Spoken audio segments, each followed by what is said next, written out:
Hey everybody, I am George W. Yates II. I am the head football coach at Columbus South High School in Columbus, Ohio, and I am going to talk to you today about our single wing offense. To start with, I want to talk to you a little bit about terminology. One of the most important things we've done in our offense is gotten rid of any extraneous words, anything we don't need when we're play calling. For example, we don't number backs, we don't number holes, we don't number routes. We've gotten rid of all that. Any extra words, if something was a two-word phrase, we cut it down to one wherever we could. We wanted to make this thing as simple, as smooth, and as easy to learn as possible. In the pre-snap, we line up like you see there on the screen. Now, PowerPoint is pretty limited in what I'm able to show you in the method I'm presenting it to you. So this doesn't really speak to the fact that we do line up foot to foot. There are absolutely no splits. So we're foot to foot, two tight end, and we want our line back off the center, clear back to where our helmets are on the center's hip pad. We'll line up like in the stack formation with our H, who is our fullback directly behind the center. Our Z, who is our wing back behind him, our quarterback behind him, and our running back behind him. Now, generally, we want the H at 2 yards, the Z at 3 yards, the quarterback at 4 yards, and running back at 5 yards, and we'll generally fingertip that out. If for example, the H will put his fingertips in the center of the center's back, and so on and so forth, back to the running back, and we will shift like so. The H is going to shift behind the strong side guard. The Z then is going to shift to the strong side wing, and the running back will shift behind a tight end based on the play. And he'll stay at 5 yards. What we don't want is we don't want that running back to move up to 4 yards with the quarterback. We like this angle. It's a little better for power plays and getting that handoff to mesh the way we want it to mesh and keeping our running backs vertical.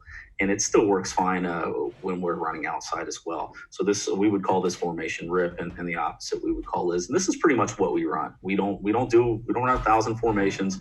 If we want to get some variation, we can go unbalanced and even overloaded even heavier and put both guards and both tackles on the same side of the line of scrimmage if we want to do that. So that's our pre-snap shift, and altogether it looks something like that. We'll give a shift signal, which will generally be like right now for us, it's a clap. It's something we're thinking about working with, but our cadence would be ready, down. We will clap to shift the skill positions, and then set, we'll call for the ball. It's a little odd for a single wing team to bring out the passing game first, but the reason I want to do this is because this is the way we install it. We get into our passing stuff in the summer, and we only work passing until 2-a-days. So while our passing game can be seen as limited, we want to be really good at the handful of things that we do in the passing game. So throughout the entire summer, the passing game. And we use two concepts. This should be, no surprise to anybody that's familiar with the offenses like the single wing. We use the flood concept as our first concept. Now, one of the things I want you to understand is along with paring down the terminology, one of the things we've done to make the offense easier to learn is we stuck to 8 simple concepts, 2 passing concepts, 6 rushing concepts. That's it. We don't run 1,000 things. We have less than 30 total plays on the play call sheet on a Friday night. The first concept is flood concept. So when we're running our flood, I'm going to walk you by position, and then I'll kind of show you how the whole thing works together. The center's going to take kind of a half punch step with his strong side foot and swing open to 45 degrees. His job, and now what we're presuming here is we're presuming a 50 front with a 0, 2 4s, and then your edge rushers. He's going to take that punch step, open to 45, and sort of set up a backside wall. This is what some double wing offenses will call like a wash block. The guard will then reach back and pull himself to 45 and get into the wall. And sometimes the tackle's going to take 2 kick steps, but he needs to get into the wall as well. So that backside, we're going to create that wall. And we tell these guys that we want to funnel the man you're responsible for. You want to funnel him outside of you. So we want that center to keep that 0 tech on his outside, and want the guard to keep the 4 tech on his outside. And the tackle, you got to make that edge rusher go around you to chase our quarterback. That's the Ferrari. Nobody touches the Ferrari.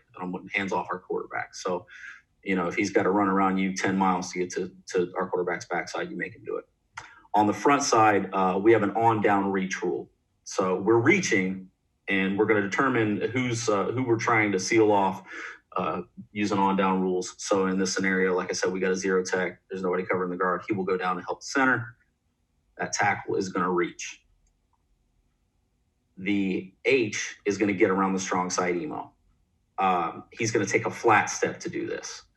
Flat step, get around the edge, get to the outside of him. Now, if we absolutely can't reach him and he wants to be extremely wide and fly up the field, that's fine. Our quarterback knows to pull up, set up, and hang and bang. So that's, it's not the end of the world if the H cannot reach the emo. As long as he gets hands on him and engages him, we'll be fine.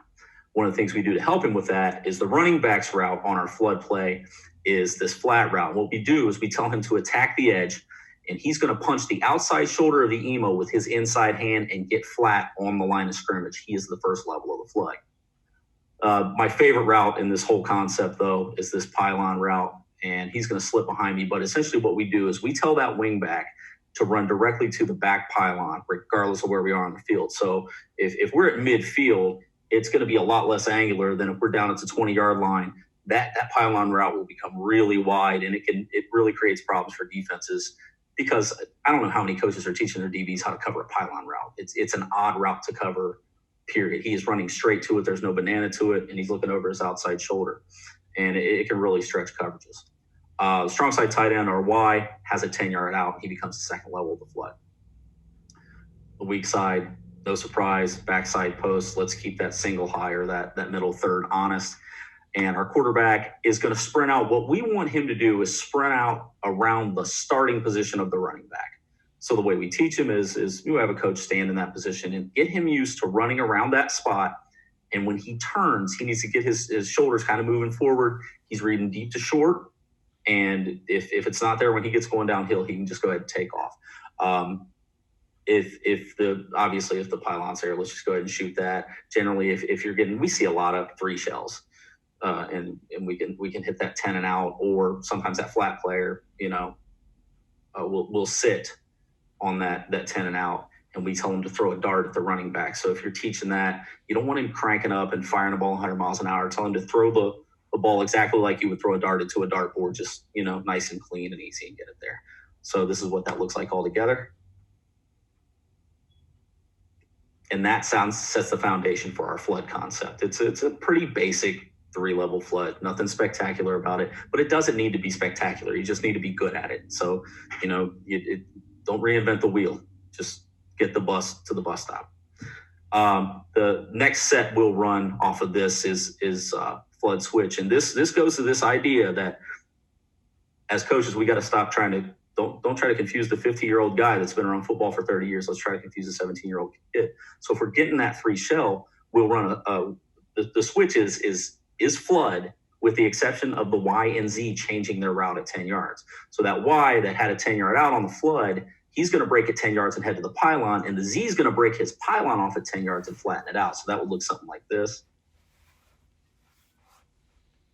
And what happens in this scenario is that defensive back, that strong side third that's seen this a couple times, has been used to staying on top of that Z, sees it break off. Maybe he comes up and that Y sneaks over top of him.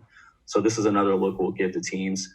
And when you're running the confined amount of passing that we're running, you get through a lot of this in 2 days, and your quarterback sees a lot of these looks. And not only that, like I always tell our guys, hey guys, in the fall, they're not going to know you're passing. So if as a single wing team who is committed to running the ball most of the time, if we can get effective at passing the ball against teams that know passes are coming, we're going to be fine in the fall. And we have been pretty effective with the pass recently. Our other option is flood cross. This is especially effective when you get down in the red zone and you're facing a man defense, a little more aggressive stuff. Everybody's running flood except the Y on this play. The Y is going to use an on-down block. So again, we're looking at a possible man situation that Sam should be looking to cover that Y, and he sees him go down. He could fly upfield thinking we're running the ball outside. What this Y is going to do, and I'll show it to you, is down block and then work across the field. And what we tell him to do in that down block is just 1,000, 2, 1,000. He's got his eyes on the backside coverage. So when that backside corner leaves to go with that backside post, he can take off and run to the opposite pylon. Now, the quarterback on this, if we are relatively sure that this is going to be there, we can tell him you don't need to do your whole sprint out. Just take a couple steps, flip your hips, fire that thing back across the formation. If he gets into trouble, running back's still there. You know, if he sees that, and we've had this happen, we've called this play, and they leave the Z go on the front side, and we just hit the Z for the touchdown. Teams do not cover passing well when they've been told over and over and over, you know, that you're gonna run 85% of the time, and that might be on the low end. So also out of the flood concept, we're going to run a screen. Again, it's always an everyone but approach. We're running flood except this group of people who's doing this. So we're running screen. The whole front side of it is flood and the back side is screen. And this is what that looks like. You still got those front side routes. All your levels are there. The offensive linemen in the past, what we've done is we've told them we want them to get outside to get their eyes inside, but they just end up running by guys. And you've seen this happen with guys that are working their way upfield a million times. Linemen just don't know how to find people. So our new approach to this is the center needs to find the mic, the guard needs to find the will, and the tackle needs to get out and get in the corner's way. You'll notice that the motion of the weak side tight end is to take a step upfield and let that defensive end pass it. So let's at least make it look like we're releasing and then come back into a space where we can catch that screen pass and get busy. So that's the flood concept. That group of what's that? 4 or 5 plays. You got switch, you got the cross, you got the regular flood, and you got the screen. So within that one concept, we now have a good amount of variation now to the what we would call our weak side passing. We consider flood strong side passing, boot is weak side passing. Our boot play is kind of an inverse of the flood blocking concept. That center is going to take that punch step and get to 45 and start setting up that wall, and that strong side guard and tackle are going to set the wall. On the weak side now, that tackle has an on-down reach. And again, we're assuming that we're looking at a 50 front, that weak side guard is uncovered. He's going to go ahead and pull and try to reach that defensive end. This is the toughest block in this entire offense. This is the block we've been least effective with. One of the things we do, though, the H has a weak side flat on this play. And what we want him to do is take that inside hand and punch that outside shoulder of that defensive end and try to give us a little more leverage and help us get our hips around him. If we absolutely can't seal him, that's fine. Our quarterback does not need to get around the end for this play to be effective. It does limit his abilities as a runner to get to the edge, but he can pull up and get the ball downfield, no problem. The front side route in the boot is the pylon from the weak side tight end. So that X he's got that same pylon rule. Regardless of where we are on the field, just run to the back pylon. From the backside, we have the Y work a 10-yard drag across the field. It's really important that he runs this correctly. You don't want to start showing your arc too early. You want to get in between the mic and the Sam and make it look like you're working upfield and you're going to be a safety responsibility, and then get across the field at 10 yards. And he becomes the second level of the flood. So we have those same levels, that same look, only on the weak side. The Z is going to keep that single higher, that middle third honest with that post. And every now and then they'll let that post go, but generally you're kind of running to get covered there, sadly. Now, there are some techniques we use to try to get open. If we're looking at a too high, which, yes, too high in 7-on-7, we never see it. We'll hardly ever see it during the regular season because God knows you can't put 7 in the box if I have 11 in the box. But we'll tell that Z to flash that post in front of that middle high safety's face and try to get open that way. Action to the running back, he's going to run a wheel, and this is the thing that defenses pay the most attention to. They want you to stay on top of the wheel, so that's why we see a lot of 3 shell, because they say, whatever happens, you see that action, you stay on top, you're pass first, And every now and then they'll still blow it because, like I said, we're trying to confuse teenagers, and they will get confused from time to time. Quarterback needs to take a step, a hard right step, and make that look like a legitimate handoff. And the reason being, if we can get that weak side defensive end to step down even a half a step, it's going to be a lot easier for that weak side guard to get around and hook him. If we know the wheel's there, sometimes we'll tell him, hey, just take a couple steps, flip your hips and throw it. Or if we get into the red zone and we want to throw a jump ball, I have a running back who's 6 feet tall, who can go up and snag one out of the air, I'll tell him, hey, we're going to go boot, just throw the jump ball to Dawson, and he could put it in the air and let Dawson go get it. So that's something we can do out of boot. This is what that looks like all together. So there's your boot concept. Now we only run one variation of the boot concept, and this was just kind of to get after that cover three, because what we have is we would have that strong side third sitting on top of the wheel, and we would be posting into the middle third, and it just didn't make any sense because both of those guys are covered. So our variation with the boot goes, we tell that Z to just run into the hole. And we'll tell that quarterback, take a couple steps, turn and shoot that thing. And I know I've sort of exhibited the full rollout. He doesn't need to do that. And it certainly worked for us at Eastmore. That middle high was doing a pretty good job of turning his hips and flying with that post. And he kind of sat and waited on that post to come one time, and we shot one right down the seam for 55-yard touchdown or thereabouts. So those are our two passing concepts.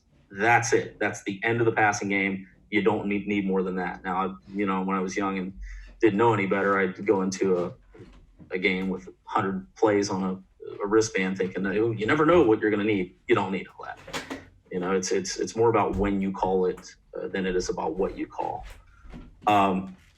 So we'll spend our summer passing. So guys, don't worry about the rushing game. It's not a huge deal until we get to two-a-days. When we get to two-a-days, the install is like this. We have 6 rushing concepts. We install one of them per day. And kids hate it. They absolutely hate. Day one, we're just running power over and over and over, and we're running lead. So we're staying within that concept over and over and over and over. And then the next day you move to the next one where we really want to drill it in. We absolutely want to drill into their head that they know this stuff like the back of their hand. They're confident. We don't want to get into week 6 and somebody's going the wrong way. So that's why we use the install procedure that we do. So week 1 of 2 days, generally a Monday through Saturday setup. We'll install those 6 concepts, and then we'll come back the next week on that Monday through Saturday and install them all over again. So if we get that third week of 2 days, we'll install them again over and over and over, just repetition until our guys are locked in and they know what they're doing. And we've really, really limited the amount of mistakes we make from just going the wrong way or being in the wrong place or not knowing what to do, because we really drill this stuff in during install. So like we said, the first concept of any rushing offense in any single, double wing, any offense of this sort should be your power play. Again, we're looking at the 50 front, and this is just our base power play. And again, terminology, there's no RIP 24 power. This is RIP power. There's no reason for all that. We got our signal for it. We have dummy signals. So the system and the nature in which we call plays, we can go no huddle, a regular no huddle, and we can go with a hurry up. So we got a lot of different variation we can throw at you around the stuff that we do. We don't need to do 1,000 things. So in our power on the front side, we'll have an on down on the play side with the center. Obviously, and he's got a zero tech, which is an on. Creates a natural double team with the strong side guard. We're going to get the same thing with that strong side tackle and that tight end. This is one of the most important aspects of any type of what we would call off tackle B gap run in this offense, is that we get this cave down. For one, and you'll see in a second, our fullback needs to be able to take a 45-degree step into the line. So the line's got to be gone. They need to move people. They need to move bodies. And another thing is we tell our running backs to get vertical. So they've got to create space for our backs to get vertical. We don't want guys, running toward the pylon out of the backfield. We want you to get vertical, look to make your one move, and then run to the pylon. Front side, that H-back is going to take that step into the line and kick out the defensive end. We absolutely must stay inside of him.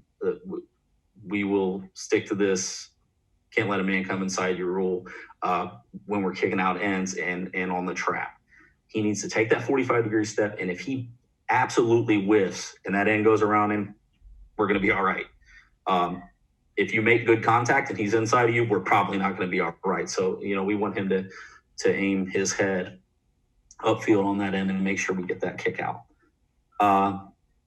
Now, the Z's job on this is just to sort of what we say to him is we want to keep the corner out of our business. Just get up there, get in his way. Don't let him get in the lane. we're trying to run it. The weak side tight end can shoe shine this block, but he needs to cut that weak side 4 technique off. You could shoe shine it. You could block him in the back. He's in the free blocking zone. And here's another thing. If you're going to run an offense like this, know the rules. The free blocking zone is 8 yards wide. It's 8 yards wide. Don't let a guy say, oh, well, your wing back couldn't hit that guy in the back because he was outside of the tackle. The tackle box doesn't end at the tackles. It's 8 yards wide. And if a ref tells you you're wrong, tell him to pull the rule book. Trust me, I checked it. Okay. Weak side guard is pulling, and what we teach them, pull inside, look inside. So when we say that, okay, this is on a power block, I'm pulling inside, I'm looking inside. So what I want him to do is get across the midline, across the center really quick and get vertical really quick. And I want their eyes hardcore inside. Now, if the Z misses the corner, my pull guard, my pull tackle should never pick that up because they should never see him. So just stress, get your eyes inside, get your eyes inside, get your eyes inside. That tackle's trailing. Sometimes when we get this, that Sam will overplay a little bit and you can just kick him out. You just want to make contact there. Running back can read off that. Running back, we want him to take the handoff and get vertical immediately. When you get a situation where the first contact is with the defensive back, you've done pretty good. The other element we've added to this is the read element. Now, generally, if we call rip power, I want my quarterback to hand the ball off. If I want to tell him to read it, I'll say, hey, rip power read, and I'll send him the read signal, and I'll let him read it.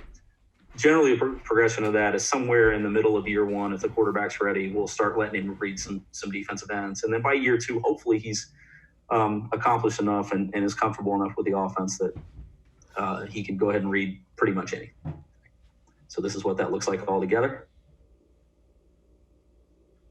And again, everything's tight. Stay vertical. We tell our guy, you don't need to score a touchdown every play, but if you see a mass of humanity and it's our jerseys and they're moving forward, stick your nose in there and move forward with them. Just roll. The other play off that power concept that we'll run, and we'll run this a whole lot, is this lead play. Same exact play, only the running back is going to shift to that strong side, and he's going to lead the quarterback into the run lane.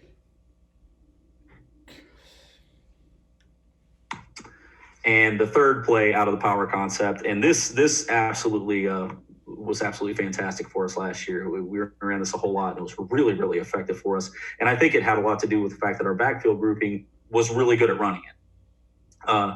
Same concept. The only 2 things that are going to change on this shovel is the H is not going to kick out the strong side end. He's going to go ahead and climb to the second level and block the first enemy. The quarterback is going to take a course to try to lure the defensive end. Now, we've let him read this a couple times, and he's read it well, but we don't generally.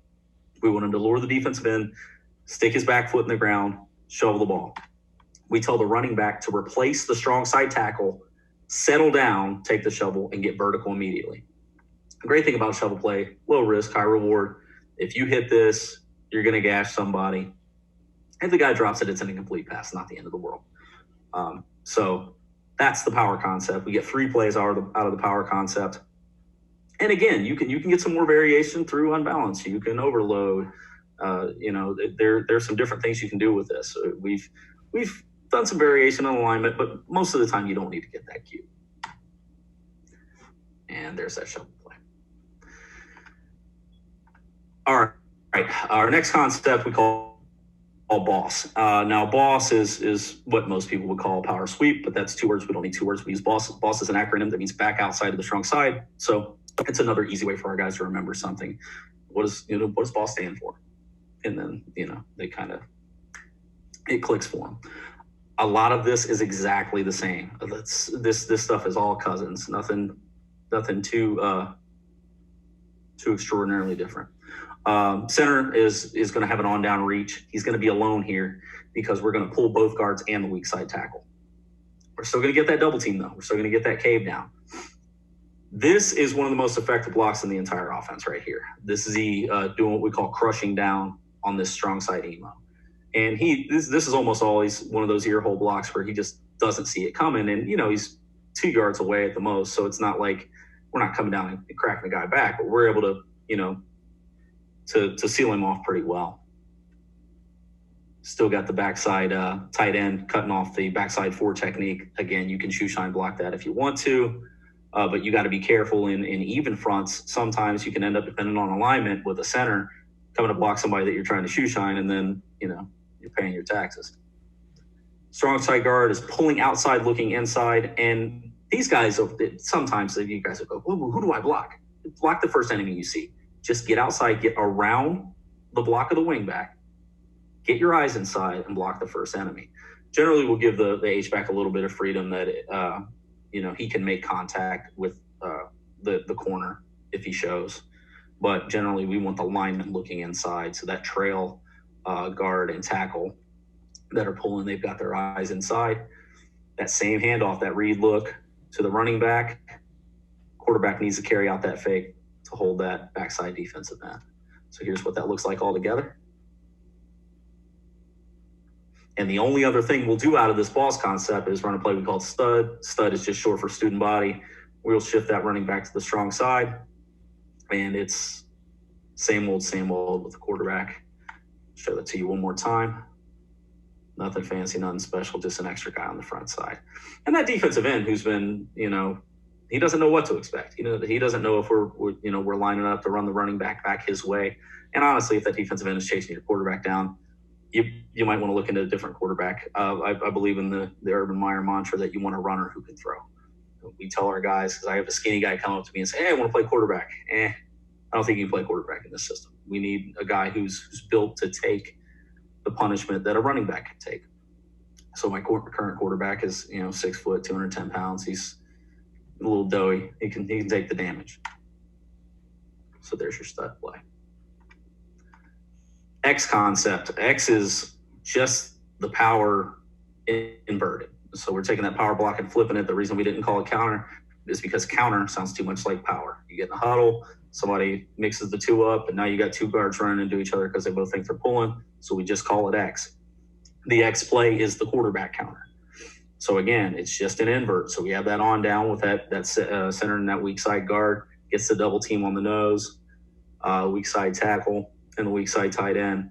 You get their on down double team on the 4 tech, kick out the weak side defensive end, fullback. We're still showing that power look on the front side from the Z. We're going to cut off the strong side 4 tech with the strong side tight end. Again, you can shoe shine that. And just make sure in game planning, we know if we're looking at an even front, we're practicing with an even front all week. We're trying to match player types within our scout team and all that to sort of give them the look that they need to know what kind of block to use against this guy. Running back action takes him to kick out the strong side emo. So that guy's not in our business. I mean, he's headed that way anyway. Let's go ahead and kick him out. Strong side guard is pulling, pull inside, look inside. Strong side tackle, pull inside, look inside. And we want this quarterback to be almost entirely vertical. Entirely, like start vertical. If you need to get a little bit wide, that's fine. But if you need to stick your nose in there, stick it in there. This play's been really effective for us, really effective, especially because of the fact that our running back was more of a threat to take the ball the distance than our quarterback was last year. So our quarterback was really able to make some defenses pay who weren't really paying attention to it. Now, this is where you get a lot of different options out of your concepts when you get into counter and run to the other side of the field. Here's that X play all together before I don't get too far ahead of myself. And in that X concept, we get into being able to counter with the rest of the backfield. This is where we've been able to effectively use some terminology that maybe other teams and other schools would be like, what the hell are you talking about? We've never heard of what is rabbit? When we use a word, we're looking for what does it start with? It starts with R. So the ball's going to the R. And is there an I or an O in it? If there's an I in it, it's coming inside. If there's an O in it, it's going outside. Simple and plain. So rabbit is the running back to the inside. He's going to line up strong side. And all we're doing is we're going to use this X concept block to run that read the opposite way. And we're going to read that strong side in. So one more time. Sorry.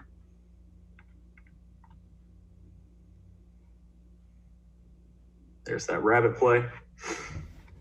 And then here's another one of those low risk, high reward situations. Anytime we go to the fullback, we're going to use what some people might call a touch pass, what I've always called a dead toss.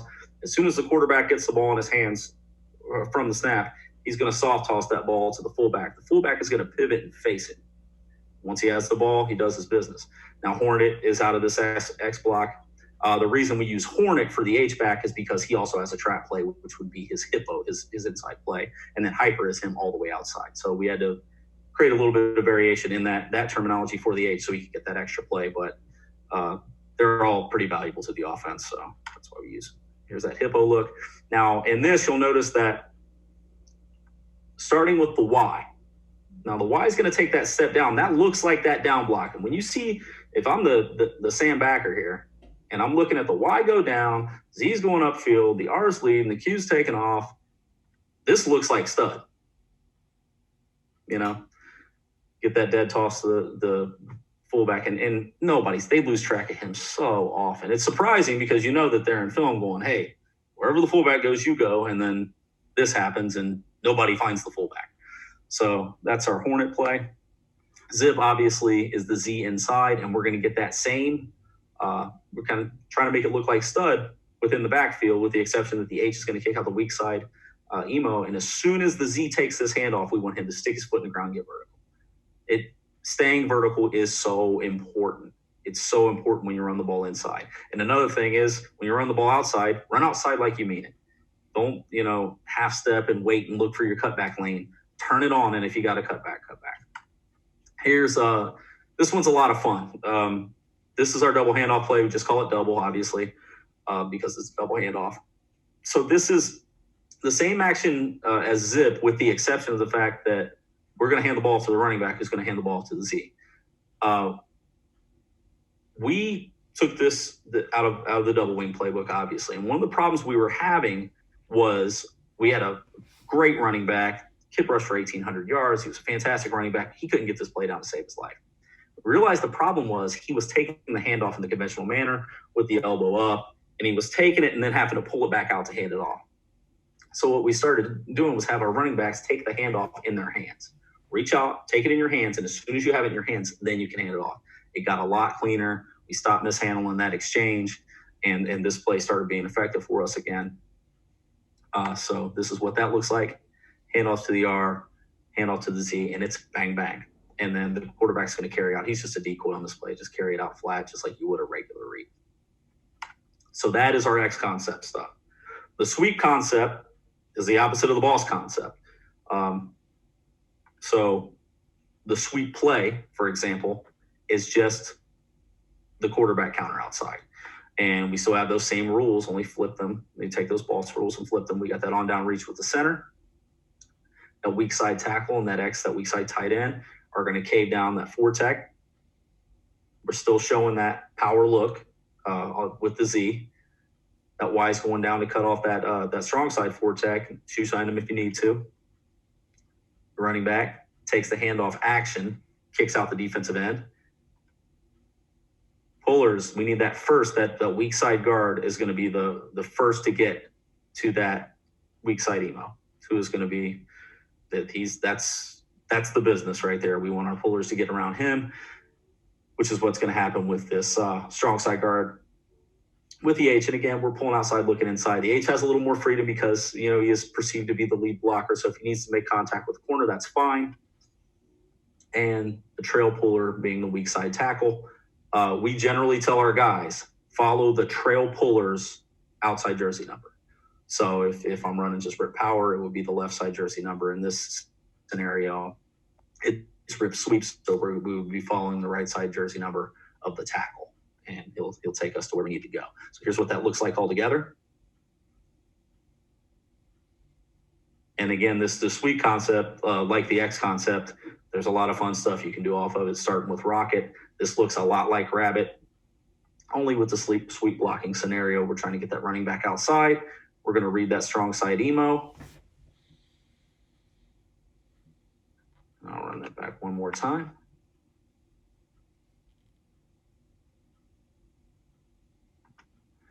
Hyper obviously is the fullback to the outside. This has been fantastic for us. Now, we've had some pretty good fullbacks as well, but just the way a defense tends to lose track of the fullback when he's actually carrying the ball, especially when you get this backfield action. I'll show you this backfield action looking like a stud play. those linebackers start flowing toward it. Now I've given them a lot more credit here. You see the Mike knew what was going on in this in this scenario, but a lot of times you show that kind of action, the ball's out of the quarterback's hands so quick, they have no idea where it is, who has it, what's going on. So that's the hyper play. Zoom obviously is the Z to the outside. Again, we're showing that action, that running back quarterback action. Looks like we're leading outside, and that underneath handoff to the Z, and we want him to turn it on and get outside. Just burn it up and get to the edge. Reverse is the same thing. It's the same concept as double. Looks the same inside. As far as the double handoff, we want the running back to take it the same way. Give that inside handoff to the Z. The only difference here is notice the action of the quarterback is different. The quarterback gets moving toward the play quickly, and he's going to hand the ball off with a single hand front handoff and sort of become the lead blocker for the Z here. And we found this to be the most effective way to run this play, probably clear back in 2015, and we decided to stick with this. So this is how we do this now with the quarterback out, lead blocking, and our quarterbacks have done a great job doing it. Trap, every football coach's favorite, and usually a nightmare for a running back. But I was really fortunate to work with a running back this past season in Davion Green Tucker, and this was his absolute favorite play, which made my life really easy because I could run trap and not get tears out of my running back. Nothing special about this. We want to recognize who the +1 is, the first man after the center. Obviously, if there's a zero tech, he is not the +1. And if a guy's lining up in the A gap, we're not running trap anyway. You're not going to trap a guy that tight. We want a wide tackle to trap, and generally B gap or better is what we want. Although we can trap a two tech. We still have the same on down as the power, with the exception that we cannot touch the +1 because we're trapping him. So we get our double team on the nose. Our strong side tackle has to go down to the Mike. We account for the other two backers with the tight ends who have FBI rules, which just means first backer inside. So they're going to scan on down and go immediately to the next level to deal with the backers. We're still showing the power look with the Z. We're still kicking out the strong side end with the H. A weak side tackle what we'll do is we'll tell him you're cutting off the tackle so he can leave, so that the guard can go, so that he knows he's got to make this trap a plausible thing. Same thing. We cannot let this man come inside of us. If we have to angle this trap block vertically, and if we have to miss him vertically and he has to go around us, it's still more effective than making good contact, but letting our head be on his outside shoulder and he's inside where we're trying to run. That's our nightmare. Now, we need to place even more emphasis on this running back getting vertical, because it almost needs to be like he's running toward the center. Getting vertical and, getting B gap is one thing. Getting vertical like midline is an entirely different thing. So what we'll usually tell him to do is stick his foot in the ground directly in front of the quarterback and get north. And if he sticks his foot in the ground as he's taking the handoff, generally he'll get vertical enough to be able to make it into this sliver and be effective on this trap play. And then again, quarterback still with that read look. This is very effective on the keep, we found, in the times that we have ended up keeping this. Obviously, because you have X action on the wheel linebacker, that doesn't hurt. Here it is all together. And that's your trap concept. Now, out of trap, we'll also run a play we call midline. Midline just tells you it's the quarterback on a midline trap. This is one of the scenarios where we figured, well, we can send the fullback the wrong way here. So, thank God. It's kind of hard to do because he is responsible for the point of attack in this offense. So it's hard to send him the wrong way and still get anything out of it. But the midline is one of the plays where we figure out we can do that. And the reason being, we're actioning the running back across the formation. He can kick out the strong side end, so we can send the fullback the wrong way. And we want that quarterback to get vertical right now. I would rather him have to bend it slightly to get just outside of the midline than, start off too wide and have to bend it back inside. And, it's a nightmare. You guys that run trap know getting a guy to stay tight in the trap it can be difficult. The other play we'll run out of this is hippo. We're getting that same fullback look. We want him to open up his hips and face the quarterback. Quarterback's going to give him that soft toss, and he's going to turn, and the nature of the relationship of the players on this is pretty interesting because he turns around, catches the ball, and that trap block happens directly behind him. But because that block happens behind him, most of the guys in the vicinity have no idea where the hell the ball is. So that can be good. As long as this block is executed well, this play is crazy effective. And we're going to hold the strong side end with that stud motion again, because we're going to show that stud motion pretty much every time we're going back the other way with the H or the Z. We're going to show that stud motion to try to get flow going away from where the counterplay is actually going. And finally, our wedge concept. I mean, this is the cave drawings of football, gentlemen. It's simple as it gets. Center stride block in the nose. Guards are getting their inside shoulder pads in the ribs of the center. Tackles are getting their shoulder pads in the ribs of the guards. Tight ends are getting their shoulder pads in the ribs of the tackles. We want the Z to cut off the strong side emo.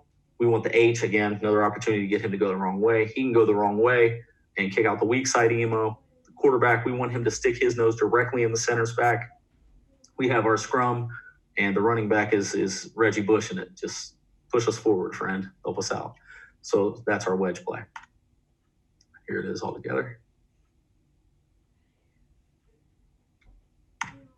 And that's it. That's the offense. Like I said, what you want to do with this is not feel like you have to add stuff. You don't have to get too cute. You don't need 1,000 things. Figure out when to call wide. Call things when you shouldn't. One of the things I tell people a lot, let's take a look at this wedge play to go back to this. If I pull this thing out on 3rd and 1, 4th and 1, everybody in America knows it's coming. They're going to cut my line out from under me, and I'm not going to get very far. You know when you pull the wedge out on 2nd and 15 and make it 3rd and 6. That's a useful wedge. Call your passing plays on 1st down. Call things out of sorts. Find your tendencies and break them. Go to your defensive coaches and say, hey, I need my tendencies. Every game, I want you to scout me and give me my tendencies so that I can break them. And that's really important, how you call this offense. Don't get cute. Don't add the bells and whistles. You got plenty here. 8 concepts, less than 30 plays. That's it. That's what we do, and we've been successful with it. Another thing I want to sort of pitch to you guys that might be thinking about adopting this, 4 of the last 5 quarterbacks I've been able to work with have been all Ohio selections. Holland in 2013, Martin in 2018, and Robinson in 2019. Here's the interesting thing about that. Holland did this in his first year in the system. Brown in his second year in the system. Martin in his first year in the system. Robinson in his first year in the system. And none of these guys were quarterbacks when I found. Not one. Holland was a receiver. Brown was a running back. Martin was a running back. Ramo Robinson, when I got to South, was a tackle. He played tight end for us the first year I coached at South. We got to the point where we're trying to figure out who our quarterback was going to be. We went with the guy we trusted, and we knew we could rely on. Wasn't going to miss days. Good level head, worked hard, and he scores 25 touchdowns and 180 points for us. So my pitch to you guys is that this system can get guys in. It's easy to learn and can get guys in and successful year one. So you look at those, like I said, 4 of the last 5 quarterbacks we've been able to work with have been all Ohio, and only one of them had more than 1 year experience when he got his all Ohio selection. So I'm interested to see where Ramel can go this year. But if any of you guys need anything, have any further questions, want to dive into this anymore, want to tell me how many more plays I need, how stupid this is, trust me, I've heard it all. My kid, coach, we got to, we're 6-4 last 2 years, which is it's not extraordinary, but it's Sal's first back-to-back winning season since 93-94. We're doing something that hasn't been done in a long time. They hadn't had a winning season in 12 years. They hadn't started 6-0 in 81 years until this year. So this whole single wing's working for us, and we're really happy with it. You guys can reach out to me anytime. I'm on Instagram and Twitter at George W. Yates II, George W. Yates II on Instagram and Twitter. Give me a follow, shoot me a message. Anything I can do for you guys, let me know.